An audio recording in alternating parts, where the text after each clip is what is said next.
Hi everyone, my self doctor Kumar Gaurav, director at infinity clinics. तो आज का जो टॉपिक है वो टॉपिक है हमारा कान की सफाई। जो नॉर्मली ईएनटी डॉक्टर्स के पास पेशेंट जाते हैं कि कहते हैं डॉक्टर साहब मेरे कान के अंदर जो है गंदगी है।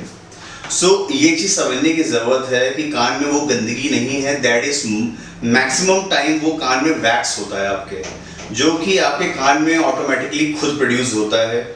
और वैक्स की कुछ खूबियों के बारे में आपको बताता हूँ कि क्या है। देखिए, वैक्स जो है ये आपके जो ईयर में प्रोड्यूस होता है, इसके 3 फंक्शन है बेसिकली। एक तो ये आपके कान को लुब्रिकेट करता है, ठीक है, सो ये ड्राइनेस से बचाता है अपने कान को। दूसरा इसका काम होता है बैक्टीरियासाइडल, तो कोई भी बैक्टीरिया है उससे आपको प्रोटेक्ट करता है।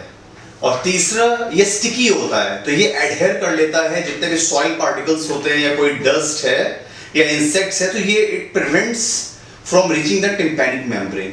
तो 3 तो मेन काम आपके वैक्स के ये हो गए। तो अगर बहुत थोड़ा सा वैक्स बन रहा है आपके कान में तो दैट इज नो प्रॉब्लम, वो आपके लिए अच्छा है। बट कई बार क्या होता है, वैक्स का प्रोडक्शन बहुत ज्यादा हो जाता है और वो आपके ईयर को ब्लॉक कर देता है, उसको हम लोग बोलते हैं इम्पैक्टेड वैक्स। तो उस कंडीशन में आपको you should visit an ENT doctor और उसको आप एंडोस्कोपिकली उसको आप क्लियर करा सकते हैं। दूसरी बात मैं एक चीज बोलना चाहूंगा कि जो पेशेंट्स कई बार क्या सोचते हैं कि हम ईयर वैक्स को खुद क्लीन कर लेंगे, तो आपको एक चीज समझने की जरूरत है। Let me show you one thing. Normally क्या करते हैं पेशेंट्स, अपने कान को ईयरबड से साफ करने की कोशिश करते हैं। आप जैसे ये देख रहे होंगे, ये ईयर का कैनाल जो होता है ना, ये बहुत छोटा होता है, इसका जो होल है बहुत छोटा है। सो आप जब इसे ट्राई करते हैं इसको क्लीन करने के लिए, तो आप इसको और ज्यादा पर्दे की तरफ पुश कर देते हैं।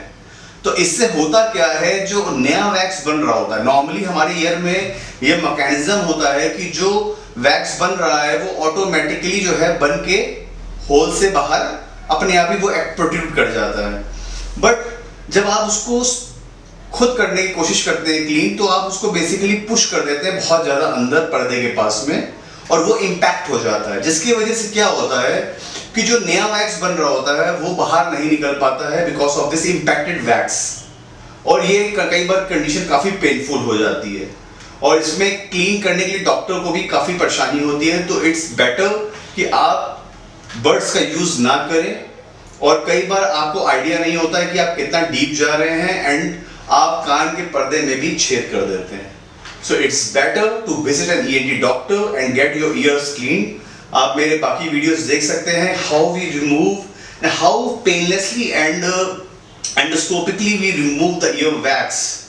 तो don't take risk, अपने कान के पर्दे के साथ बिल्कुल भी छेड़छाड़ी मत करिए and visit the closest ENT doctor. Thank you.